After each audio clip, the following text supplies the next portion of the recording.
নমস্কার, আমি অ্যাস্ট্রোলজার সুজিত। আমার ইউটিউব চ্যানেলের সকল দর্শকদের স্বাগত জানাই।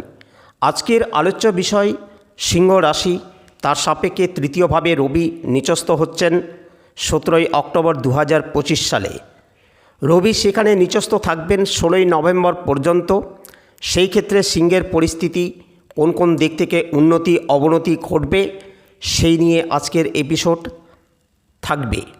এছাড়া চাকরি, ব্যবসা, কর্ম, দাম্পত্য জীবন, প্রেম, সন্তান, শিক্ষা, অর্থভাগ্য, শরীর স্বাস্থ্য, পরিবার, পারিপার্শ্বিক পরিস্থিতি কেমন থাকবে সেই নিয়েও আজকের আলোচনা করব। তার সাথে থাকবে প্রতিকার প্রতিবিধান। তাই পুরো আলোচনাটি মন দিয়ে শুনবেন। আমার ভিডিওটি একটু লং হতে পারে, কারণ খুঁটিনাটি সমস্ত তথ্য তুলে ধরা হয়েছে। তাই আমার আলোচনাটি ভালো করে বুঝুন আর সেই মতো করে পরিকল্পনা করার চেষ্টা করুন, তাহলেই ভালো থাকতে পারবেন। আর যারা আমার চ্যানেলে নতুন করে যুক্ত হয়েছেন তাদের উদ্দেশ্যে রিকোয়েস্ট করছি, আপনারা চ্যানেলটিকে সাবস্ক্রাইব করুন, তার পাশাপাশি অল নোটিফিকেশনটিকে ক্লিক করুন। এছাড়া ভাগ্যের দিক থেকে কোনো রকম সমস্যা থাকলে আমার সাথে কনসাল্ট করতে পারেন। তবে আমার কাছে ফ্রিতে কোনো ভাগ্য বিচার করা হয় না। আপনাদেরকে আগে পেমেন্ট করতে হবে, সেটা ফোনপে হতে পারে অথবা ক্যাশ পেমেন্টের মাধ্যমে করতে পারেন। এছাড়া ভাগ্য বিচারের পাশাপাশি বাস্তু বিচার করা হয়। যদি কেউ মনে করেন আপনার বাড়ির বাস্তু বিচার করাবেন, তাহলে আপনি ফোন করে বুকিং করতে পারেন। চলুন আজকের মূল এপিসোড এখান থেকে শুরু করা যাক। আজকের আলোচ্য বিষয় সিংহ রাশি, তার সাপেক্ষে তৃতীয়ভাবে রবি নিচস্থ হচ্ছেন 17ই অক্টোবর থেকে শুরু করে 16ই নভেম্বর পর্যন্ত এখানেই থাকবেন। সেই ক্ষেত্রে সিংহের কোন কোন পরিস্থিতির শিকার হতে হবে সেটাই এখন আলোচনা করতে চলেছি। রবি তৃতীয়ভাবে নিচস্থ থাকাকালীন সিংহের মানুষরা কিছু পরিবর্তন লক্ষ্য করতে পারবেন। সিংহের অধিপতি তিনি হলেন রবি, অর্থাৎ সূর্যদেব। সিংহ তাহলে কোন কোন দিক থেকে উন্নতি করতে পারবেন এবং কোন কোন দিক থেকে সিংহকে সচেতন হতে হবে, এই বিষয়গুলি এখন জানানোর চেষ্টা করব। তার আগে জানতে হবে শাস্ত্রের কথা কি বলছে। শাস্ত্র বলছে তৃতীয় রবি নিচস্থ হলে ভাতৃশত্রু বৃদ্ধি পায়, জাতক রোগাক্রান্ত হয়, আয় কমতে থাকে অর্থাৎ ইনকাম কমতে থাকে এবং পিতৃবিরোধ লক্ষ্য করা যায়। ভাইয়ের ক্ষতি অথবা বিনাশ ঘটতে দেখা যায়। পিতার অভিশাপের কারণে দুঃখভোগ ইত্যাদি দেখতে পাওয়া যায়। এই যে রবির তৃতীয়ভাবে নিচস্থ হচ্ছে, তার মধ্যে প্রথম বিষয়টি ঘটতে পারে সিংহের শরীর স্বাস্থ্য খারাপ হবে, যেমন জ্বর, সর্দি, গলা ব্যথা, এই ধরনের কিছু সমস্যায় ভোগাতে পারে। তার সাথে সাথে মানসিক জোর, আত্মপ্রত্যয়, বিশ্বাস কিছুটা কমতে দেখতে পাওয়া যাবে। এছাড়া যাদের সাথে সম্পর্ক সৃষ্টি হবে তারা আপনার সম্পর্কের যোগ্য হবে না। আবার বেশ কিছু সম্পর্ক সৃষ্টি হবে যাদের কারণে চারিদিকে অস্বস্তি সৃষ্টি হবে। যে সমস্ত মানুষরা সরকারি আধিকারিক কিংবা উচ্চ পদস্থ কর্মচারী রয়েছেন তাদের সঙ্গে কিছু সমস্যা সৃষ্টি হওয়ার সম্ভাবনা দেখতে পাওয়া যাবে। মানসিক চাপ থেকে নিজেকে মুক্ত করার সুযোগ সেটা আপনি লক্ষ্য করতে পারবেন। চতুর্থের দ্বাদশে রবি অবস্থান করছেন, এর কারণে আপনাকে কোনো সমস্যা, কোনো বিপদ ইত্যাদি থেকে রক্ষা করতে গিয়ে আপনার মায়ের কিছু অর্থনৈতিক বা শারীরিক ক্ষতি হওয়ার সম্ভাবনা দেখতে পাওয়া যাবে। ভাই বোন এদের শিক্ষাক্ষেত্রে উন্নতির সংযোগ বাড়বে, কিন্তু ভাইয়ের সাথে বিরোধ, বোনের সাথে বিরোধের কারণে দূরত্ব বাড়তে দেখতে পাওয়া যাবে। কোনো কোনো সময় যান্ত্রিক গোলযোগের শিকার হতে পারেন, গাড়ি খারাপ হতে পারে। তৃতীয় রবি নিচস্থ, তাই বাড়ির পোষ্য প্রাণী নিয়ে দুশ্চিন্তা হতে পারে। কর্মচারীদের কারণে অর্থনৈতিক ক্ষতি সেটাও হতে পারে।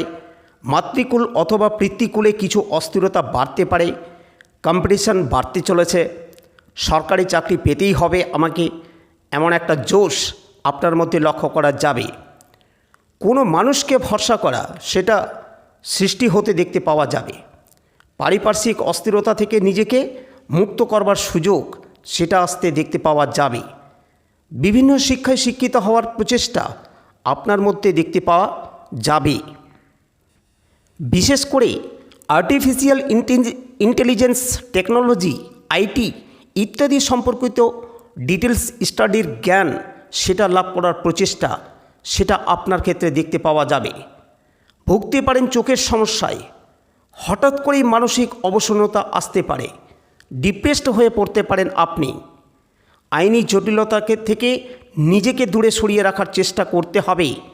প্রেমিক কিংবা প্রেমিকার সম্পর্কের মধ্যে তৃতীয় ব্যক্তির আগমন ঘটতে দেখা যাবে। নান্দনিক বিষয়ের প্রতি আগ্রহ বাড়তে দেখা যাবে। হাঁটুতে আঘাত লাগতে পারে। নতুন খরচ, বাড়তি খরচ, পরিকল্পনা মাফিক খরচ আপনাকে বেশ সমস্যায় ফেলতে পারে। উচ্চশিক্ষায় সাফল্য রয়েছে। প্রিয় ব্যক্তি, প্রিয় বস্তুর কারণে কিছুটা সমস্যাগ্রস্ত হতে পারেন। ক্রিয়েটিভিটি চরম মাত্রায় বাড়বে। বাড়ি পরিবর্তনের চিন্তাভাবনা করতে পারেন। সন্তানের শরীর স্বাস্থ্য নিয়ে দুশ্চিন্তা বাড়ার সম্ভাবনা রয়েছে। বড় কাজে হাত লাগাতে পারেন। কোনো বিশেষ কাজে অংশগ্রহণ করবার সম্ভাবনা দেখতে পাওয়া যায়। নিজেকে উন্মুক্ত করার চেষ্টা করতে হবে। ভালো থাকার জন্য যা যা করা দরকার সেটা আপনাকে করতেই হবে। এরপরে চলে আসব নাক্ষত্রিক আলোচনা প্রসঙ্গে। সবার প্রথম নক্ষত্র মঘা। শারীরিক সমস্যা আপনাকে দুশ্চিন্তায় ফেলতে পারে। স্কিনের সমস্যা, ঘুমের সমস্যা, ব্রিদিংয়ের সমস্যা, অ্যাজমা এই ধরনের নানান সমস্যায় আপনাকে ভোগাতে পারে। পারিবারিক অশান্তি থেকে বেরিয়ে আসার চেষ্টা অবশ্যই আপনাকে করতে হবে। মান সম্মান বাড়বে। অ্যাভয়েড করুন সমস্ত রকম হঠকারিতা। যে কোনো অ্যাডিকশান অর্থাৎ নেশা আপনার জন্য খুব একটা সুখদায়ক নয়। দূরের মানুষদের সাথে সম্পর্কে এড়িয়ে চলুন। অর্থনৈতিক উন্নতি আসবে, তবে পারিবারিক অশান্তি এবং শত্রুতা বাড়বে। আইনি জটিলতায় জড়িয়ে যেতে পারেন। এর পরবর্তী নক্ষত্র পূর্ব ফাল্গুনী। ঠান্ডা লাগার কারণে কষ্টপ্রাপ্ত হতে পারেন। ভাবনা চিন্তার গভীরতা বাড়তে চলেছে। মা বাবা, ভাই বোন এদের সঙ্গে সম্পর্ক কিছুটা খারাপ হতে পারে। অর্থনৈতিক লেনদেনের ক্ষেত্রে সাবধানতা অবলম্বন করুন। অনলাইন ট্রানজ্যাকশানের ক্ষেত্রে বিরত থাকুন এই সময়কালে। রাজনৈতিক অস্থিরতা বাড়তে পারে। বাড়ি পরিবর্তনের চিন্তা করতে পারেন। পরবর্তী শেষ নক্ষত্র উত্তর ফাল্গুনী। হঠাৎ করে ফাটকা অর্থপ্রাপ্তির সম্ভাবনা রয়েছে। হাতে কাঁধে চোট আঘাত লাগতে পারে। অ্যাক্সিডেন্টের ফলে হাতে প্রচণ্ড যন্ত্রণায় ভুগতে পারেন। চামড়া ওঠার ফলে জ্বালা যন্ত্রণা হতে পারে। বাড়িতে আসতে পারে নতুন কোনো অতিথি। রোমান্টিকতা কমতে দেখা যাবে।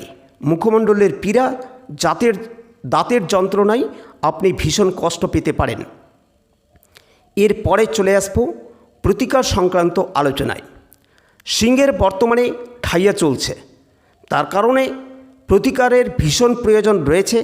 2.5 বছর পরিবারের নানান ঝড় ঝাপটা আসতে পারে, তাই ইমিডিয়েট জ্যোতিষীর পরামর্শ নিতে হবে।